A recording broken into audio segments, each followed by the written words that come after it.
All right, so we just came out of a dark chapter, so now we're headed in to a much brighter part of the story. And it's filled with quite a bit of humor. A new character is about to be introduced who is going to bring a little bit of opposition and contention to the storyline. So here we go. Chapter 6, The New Arrival. Celeste, is there anything else you're not telling me? I know it's only our third appointment, but I'm positive I've told you everything. At least everything I can think of. So you feel that your anger and anxiety comes from the way that everyone perceives you? I guess so. You feel you've been blamed for things you can't control? Yes. That's enough reason to assume cause for suicidal tendencies. However, you haven't told me near as much about the fear as you have the anger. So tell me, what is it exactly that you are afraid of? She hadn't told him everything. How could she expect Dr. Kramer to truly help her when she wasn't being 100% honest? It was time to tell him. Dr. Kramer, Walter, he interrupted. Sorry, Walter. If I told you that something was trying to hurt me, would you think I was off my rocker? No, of course not. Please explain. I feel it, and sometimes I see it. This black darkness that wants to consume me. Metaphorically speaking, or literal? Literal. I know you don't believe in a higher power or anything paranormal, and maybe that's why I've kept this from you. But I'm telling you, I'm not making this up. It's like a dark shadow that follows me around. There's nothing human about it at all, but it knows who I am, and it's very aware of me. So, some type of intelligent dark force? Yes, and it terrifies me. How long have you been aware of it? Ever since I was little, maybe 5 or 6. I would tell my parents about it, but they told me it was just my imagination. As I got older, I learned to be quiet about it, if I wanted friends. In fact, I felt that by ignoring it and never talking about it, I could convince myself that it wasn't real, and over time it would go away. How has that been working? It hasn't. Do you think something happened in your childhood that caused you to see this? Dr. Kramer, Walter, I feel that compared to most kids, I had a pretty good childhood. Sure, my parents thought I was a little odd, but they gave me just about everything I needed. I felt loved, especially by my grandparents. I had a supportive brother and really nothing to be afraid of. Celeste, are you willing to do everything it may take to resolve this fear? Of course. Well then, if you agree to it, I'd like to try something different at our next appointment. You see, before I can help you establish a recovery model, we need to be sure that we've turned over every rock. I believe that hypnotherapy would assure us that we've done just that. You mean you want to hypnotize me? Sometimes the subconscious mind represses memories that were quite traumatic. When the mind is relaxed and in a state of concentration, outward distractions are diminished, and it's much easier for memories to surface. I think it's worth a try. Celeste had been hypnotized once before at a carnival when she was 14. Supposedly, she'd got down on all fours and crawled around on the floor, barking like a dog. Though she had no recollection of it, her brother had filmed it, and the camera didn't lie. Her mother had told her that hypnosis was evil, and a tool that people used to brainwash and control others. But then again, her mother also said that cheeseburgers were of the devil, and that processed cheese contained chemicals that would eat holes in your brain. Dr. Kramer didn't seem like the kind of person who would want to take advantage of a client. Yes, he was good-looking, and yes, he was extremely intelligent, but he also had integrity. Okay, I don't see how it could hurt, she replied.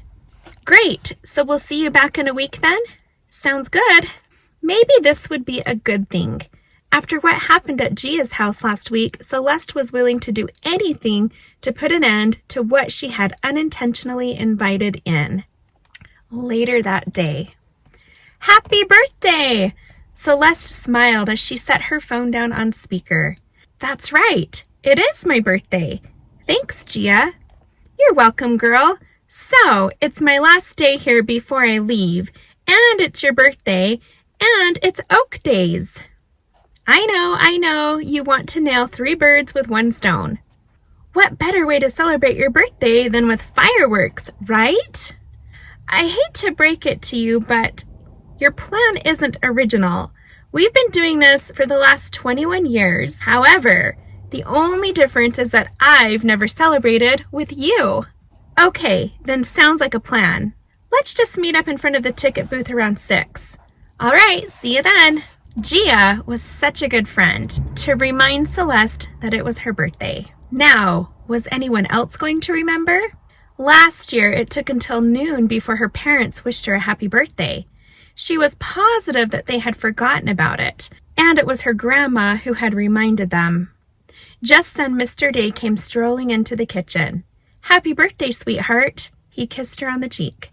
Thanks, Dad. Mrs. Day followed right behind, grabbing the piece of toast that Celeste was just about to butter right out of her hand. We're going out for breakfast to your favorite place. Charlie's? Celeste was so excited to finally have a day for herself, a day that was all about her.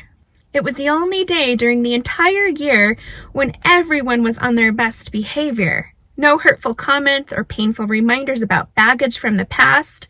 No, this was a day where she would be able to just have fun and for once forget about the real world.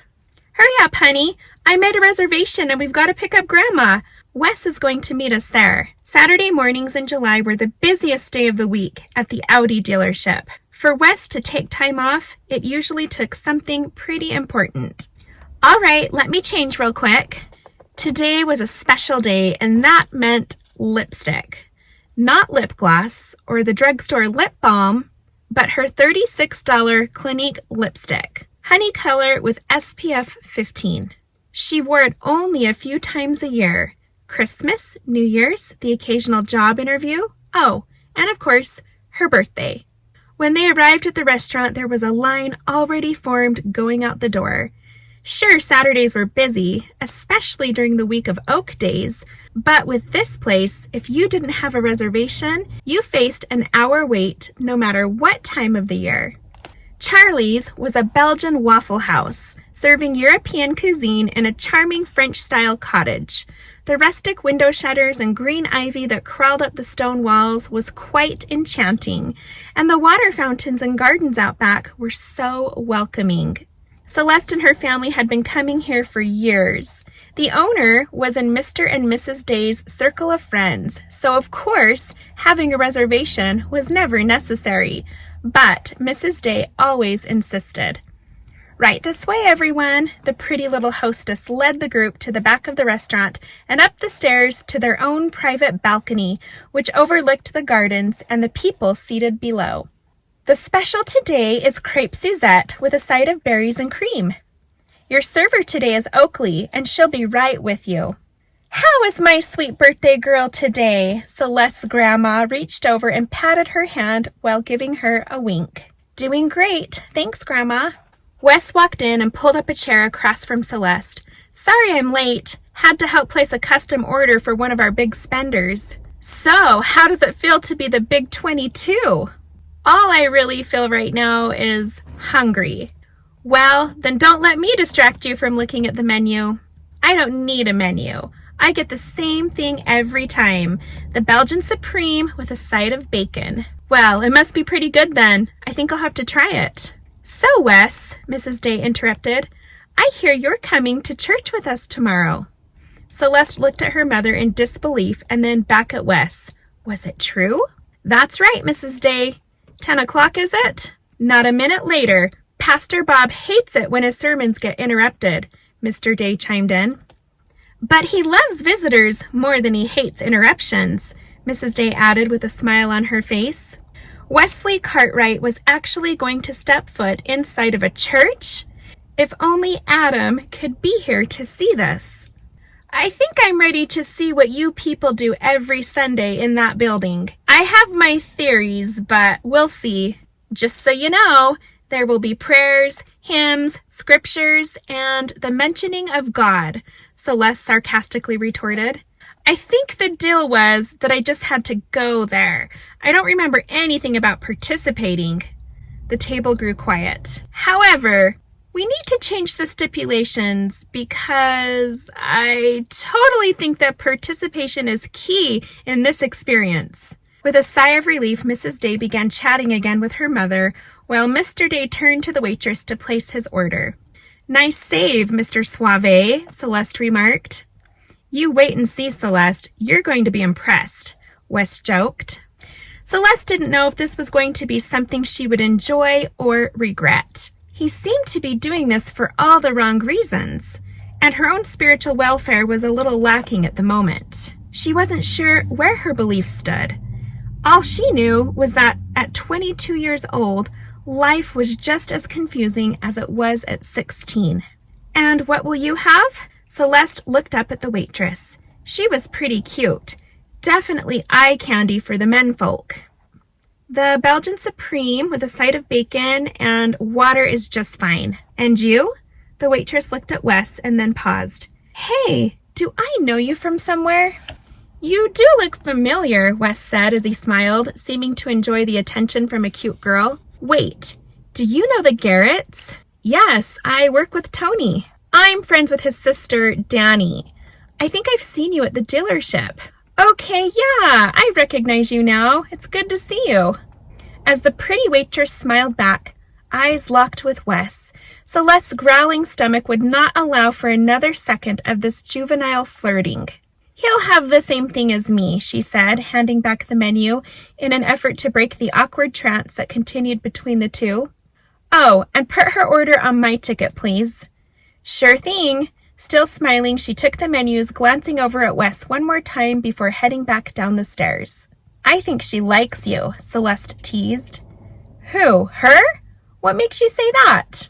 Oh, come on. It couldn't have been any more obvious. Well then, when she comes back, I guess I'll just need to make it more obvious that I have my eye on someone else. Okay, he was clearly making an effort to patch things up. When Wes wanted to, he could be such a cute guy. It was a shame for differences. They always ended up getting in the way. As Mr. Day began to bore everyone with the latest developments at work, Celeste looked down below at all the beautiful gardens. It was such a wonderful place to be on such a pretty day. Not a cloud in the sky, and the sound of chatter from the guests below was somehow strangely soothing.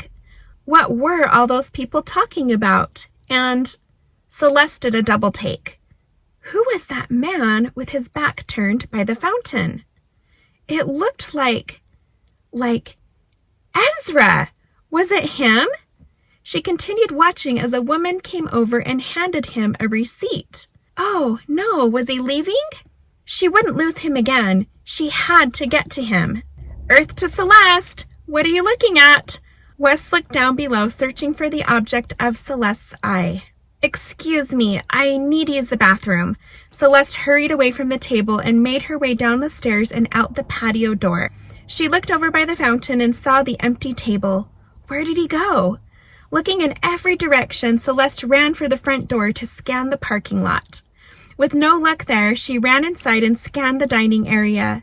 There was no sign of him. Hey, can I help you? Celeste looked behind her to see her waitress, Oakley. Yes, you can. Could you find out who the man was that was just sitting at that table over by the fountain? Oakley looked over to see the empty table. Sure. Wait here, I'll be right back.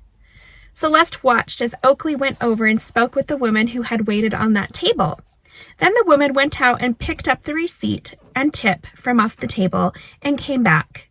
She said something to Oakley, and then Oakley turned and came back to Celeste. Sorry, he paid with cash. All I can tell you is that apparently he was super friendly and a good tipper. Thanks. Her heart sank as she realized he just might have slipped away again. Haunted again by his memory, those unforgettable emotions and feelings began to resurface, just as fresh as the night they met. She slowly made her way back to the table where everyone was already eating. "So, who is he?" Wes set down his fork and leaned back in his chair. "Who?" "Come on, Celeste, I'm not stupid. I saw you down there looking for someone." "Oh, that guy. No, I thought it was a friend I haven't seen in a while, but it doesn't matter because he's gone." "A friend? Do I know him?" "What, was this an interrogation?" "More like an acquaintance, so you don't have to worry." "Who said I was worried?" "Well, you seem a little anxious in your questioning." "Anxious? I guess I'm anxious to get out of here and go stand in line for the tilt-a-whirl. Are you coming tonight?" "Of course. It wouldn't be my birthday without a ride on the tilt-a-whirl." Later that afternoon. Cars lined the streets of downtown Pleasant Oaks. The warm air carried the scent of fresh cinnamon churros and cotton candy. Above the trees of Founders Park, Celeste could see the tip of the white Ferris wheel as it stopped. The red passenger cars full of teens swayed back and forth as they let out screams of excitement. Celeste thought about Adam and how he loved to shake the car until she screamed. It would make him laugh to give her a scare, and then he'd always apologize. It seemed like only yesterday when he was here. "Hey, birthday girl!" Celeste turned to see Gia over by the ticket booth. "I already bought your ticket. Here's your wristband." She reached out for Celeste's wrist and proceeded to attach the yellow band. "Is anyone else coming?" "My parents like to come later when it's not so hot. Wes is meeting his friends here, so he dropped me off and went looking for them." "Good. Finally, I get you all to myself for once." Gia smiled as she pulled her sunglasses down over her eyes. "I don't know about you, but I am dying for something to drink. I saw some kind of tropical smoothie thing over by the food booths. You want one?" "That sounds good," said Celeste. "Let's sit down and wait for this heat wave to mellow out." As they sat down under a shade tree, they sipped their smoothies while Celeste shared the details of her morning. "You saw him?" "I think so. I mean, I saw the back of his head." "But you never saw his face?" "I tried to, but by the time I got downstairs, he was gone." "Definitely sounds like him. There one minute, gone the next." Celeste laughed. "I know, you probably think it's nuts. Me talking about some guy that I'll probably never see again. I wouldn't blame you if you thought I was making this whole thing up." "Why would I think that?" "Oh, that's right. I've never told you." "Told me what?" Celeste set her drink down and pulled her hair back over her shoulder. "Gia, you've been a good friend. Why I have chosen to keep this from you, I don't know. Probably because you're such a good friend, I'm afraid of losing you." "Celeste, there isn't anything you could tell me that would change our friendship. I mean, unless, of course, it was that you were engaged to Tony Garrett. No, I think even then I would still give you the benefit of the doubt. Trust me, there's not a fat chance of that ever happening. I think I'd rather be single for the rest of my life." They both began to laugh as a small caravan of jugglers passed by. "Seriously though, I'm about to tell you something that I really hate talking about. I mean, I've only mentioned it at my therapy appointments, but I think it will help you understand what I'm going through a little better." "Okay, fire away." "Last week, what happened in the trailer? Well, stuff like that happens to me all the time." "What? Like paranormal things?" "Yes. Usually it comes in the form of a dark mist or shadow that no one else can see but me. It's this evil presence that radiates hatred towards me. I don't know why." "Has it ever hurt you?" "Well, remember when I was in the hospital 2 weeks ago?" Gia covered her hand over her mouth. "Celeste, why didn't you tell me?" "I don't know. I just really hate talking about it, and I didn't know if you'd believe me. But now that the trailer thing has happened, I finally saw my chance to tell you." "What do you think it is?" "I'm more concerned about what it wants. Since Adam passed away, I've been seeing it more and more." "What does your therapist say?" I don't know. He wants to hypnotize me to see if I'm repressing something. He probably thinks I'm hallucinating and he's procrastinating having to break the news to me that I really am a wacko. Oh, come on. He doesn't think you're wacko. You're a pretty girl going to college with a bright future ahead of you. You know he sees that. Maybe this hypnosis stuff will help improve that. I hope so.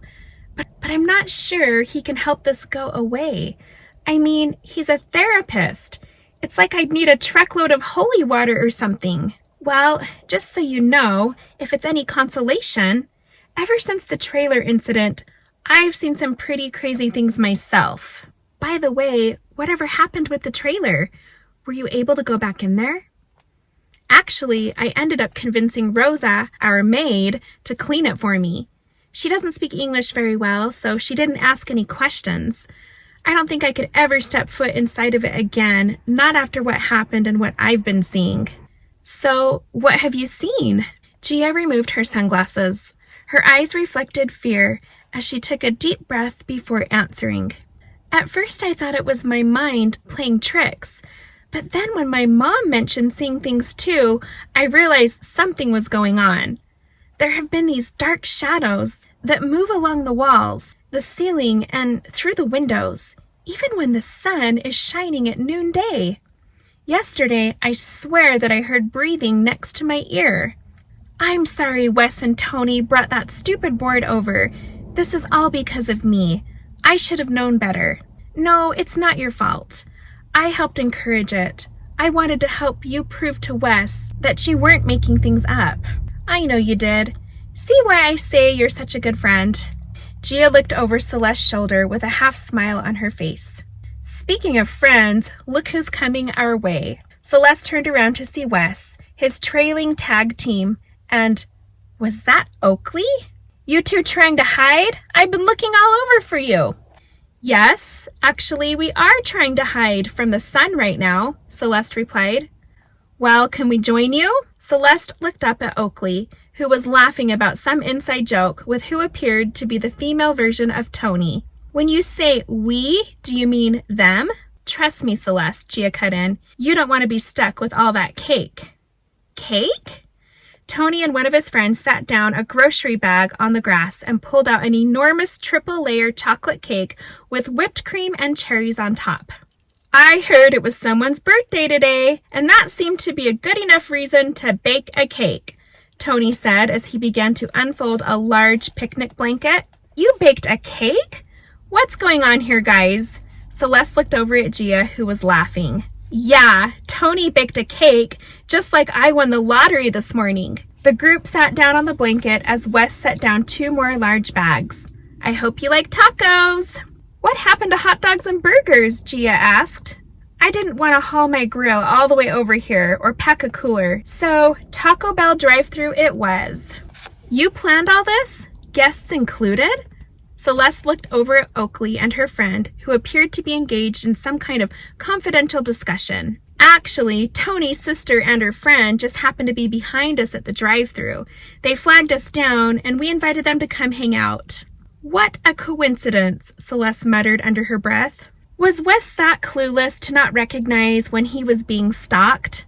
Their friends were brother and sister. Celeste could sense more of these coincidences in the weeks to come. She picked up a taco, laid back on the blanket, and bit in. After the celebration and feast was over, Celeste was ready to leave the group behind and go have some fun. Tilt-a-whirl, anyone? Wes asked as he tossed the last of the taco wrappers into a trash can. Right after we just ate? Celeste responded. Yeah, you're asking for trouble, Tony's sister added. Oh, come on, just admit that none of you can handle a baby ride. I guess I'm going alone. I'll go, Oakley said as she hurried over to Wes's side. You coming, Celeste? Wes looked at her with hopeful eyes. All right, but if something happens, don't say I didn't warn you.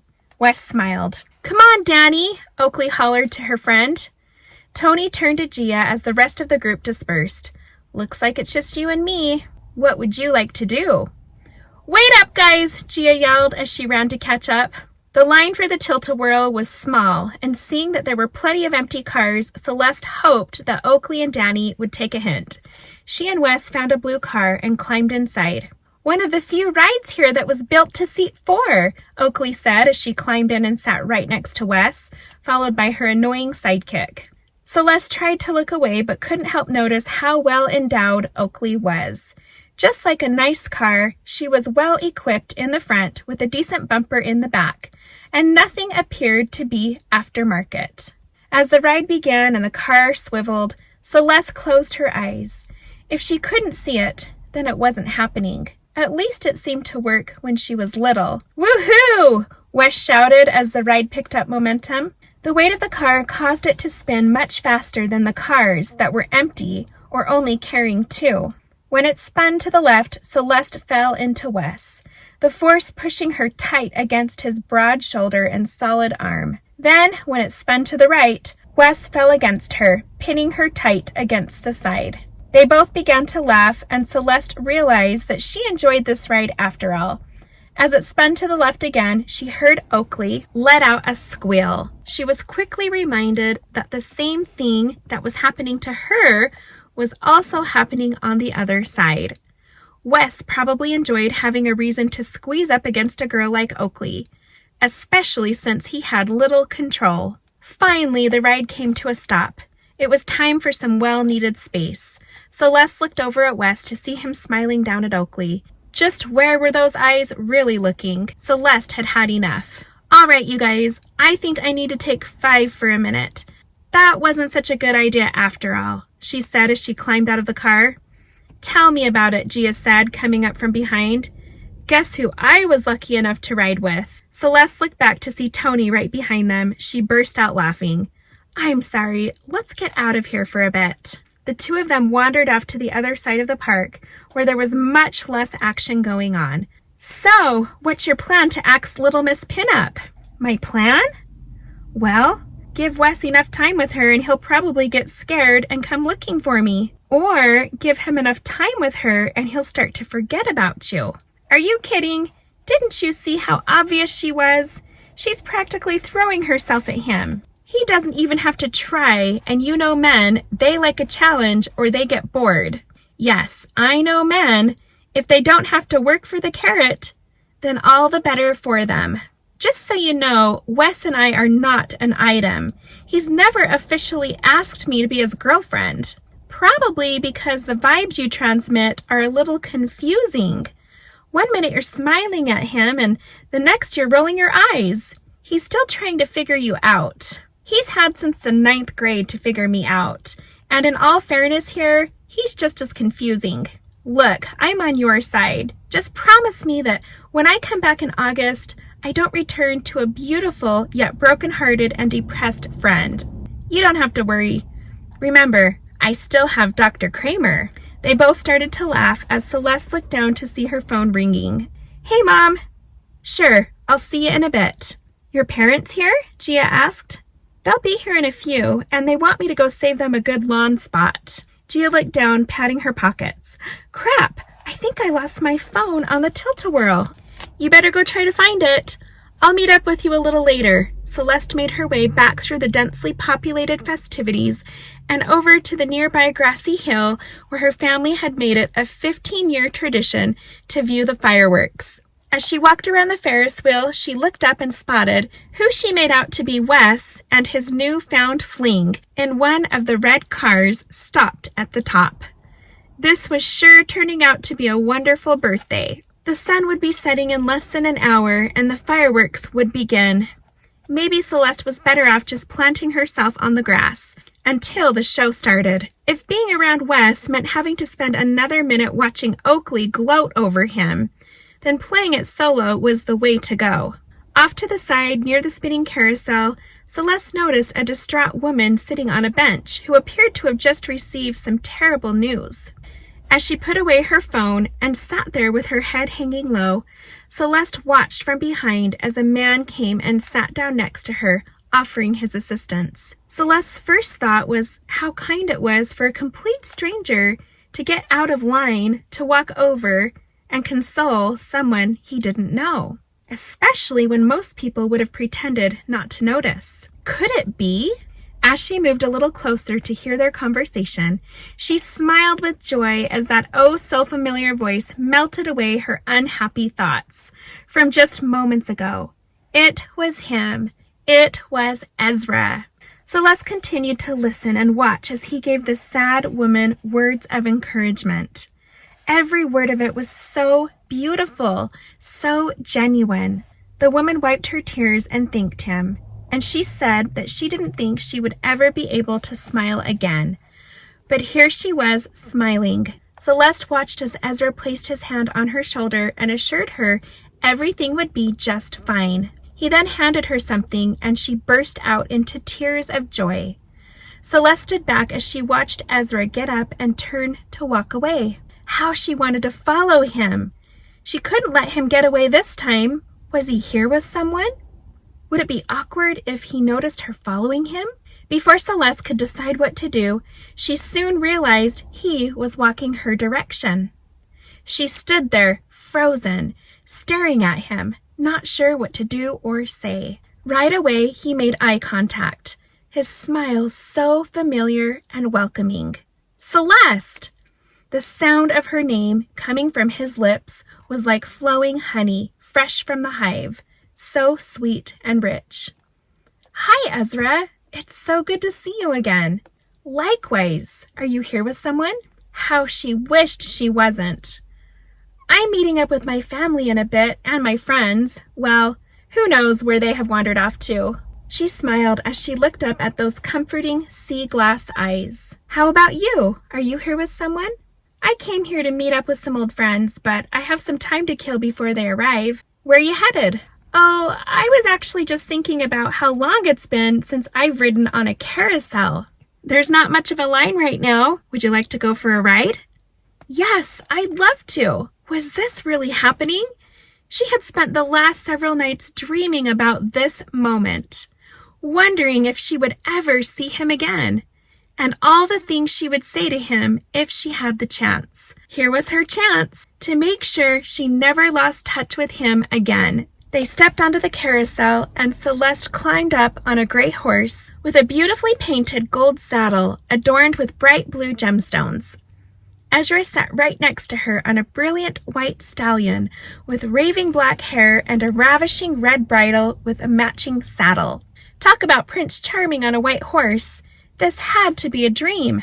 As the whimsical music started up, the horses began to take motion, and the summer's eve breeze rustled through their hair.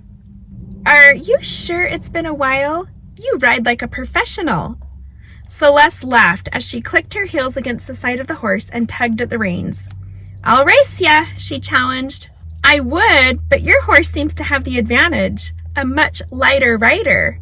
Well, this isn't much of a track, but if it was, I think you'd win. And why is that? Look at your horse. He looks like he's ready for battle. Mine, on the other hand, looks like he belongs on top of a birthday cake. Ezra laughed. You do have a point there, but sometimes outward appearance isn't always indicative of performance, which is why I tend to put my faith in the underdog. Point well made. Celeste wrapped her hands around the gold pole and leaned her cheek against it as she looked at her surroundings quickly spinning by. It reminded her of life. Her life was much like a carousel ride, up and down, spinning quickly round and round. Sometimes it all looked like a blur. All Celeste knew was that when she fell off the horse, as much as she didn't want to, she always got back on. It was worth getting back on if it led to moments like this. She closed her eyes just for a minute, soaking in the surreal experience and wishing it would never end. As the carousel slowed down and came to a stop, Celeste was reminded that fireworks would be starting soon, and she didn't want to let Ezra slip away again. This was her chance to let him know that she'd like to see more of him. So, do you plan on sticking around for fireworks? Celeste asked. Yes. In fact, it's getting close to the time that I need to be meeting them. Celeste pulled out her phone and noticed the missed calls from her mother. It looks like I need to be meeting someone too. She paused for a moment and then looked up at Ezra. It was now or never. Hey, do you mind if we stay in touch? It seems like every time we meet, there isn't any time, and I'd really like... I was waiting for you to ask, Ezra smiled as he looked down at Celeste. Can I get your number? Or would you like mine? She asked as she pulled up the contact list on her screen. Actually, I can't give you a number. It could jeopardize my job. However, the great thing about my job and what I do is that I have access to some amazing records, archives, and technology.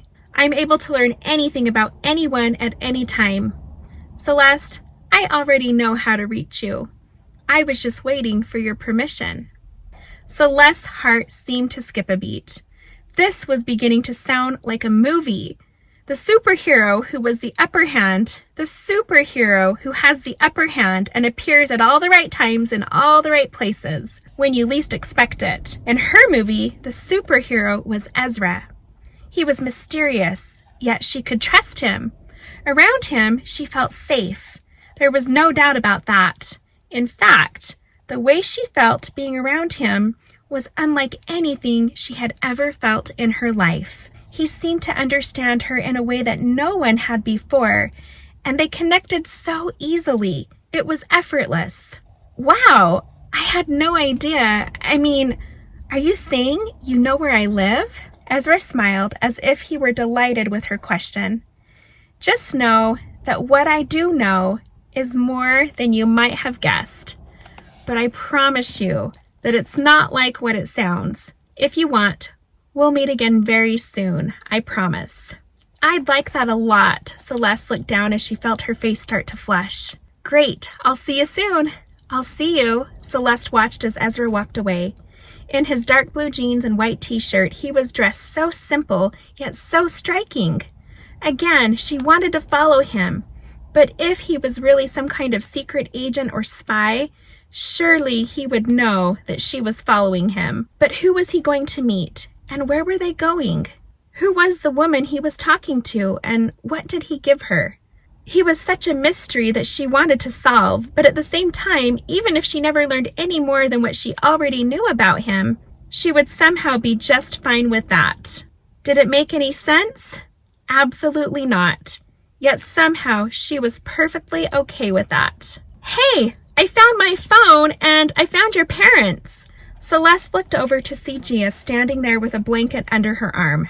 You weren't answering, so your mom called me, and hey, what are you looking at? Did I miss something? Gia, it was him. Who? The mystery man? Yes, it was him. He was here. It was so perfect. Gia stood on her toes and squinted her eyes as she tried to catch a distant glance. Where did he go? I want to finally meet him. I guess you'll get to meet him when you get back from South America. I can't wait that long. I want to meet him now. Does that mean he got your number? Or did you get his? Not exactly. Well, let me put it to you this way. He's going to see me real soon. You planned a date? No, not really. Well, what on earth did you do to make sure you don't lose him again? Celeste stared off into the distance as she smiled. Nothing. Absolutely nothing. Okay, I am so confused, but because I'm your friend and I love you, I'm not going to try to make any more sense of this. Gia, as much as you don't understand, I just want you to know anyways that it makes perfect sense to me. Glad that makes one of us. Now let's go grab a spot before the show is over. Oh, and Celeste? Yeah, Gia? Despite what happened with that Oakley girl raining on our parade today, I hope you've had a happy birthday. Celeste looked back behind her, smiling as they walked towards the grassy hill. I have, Gia. In fact, I think this has been my best birthday ever. And that is the end of chapter 6.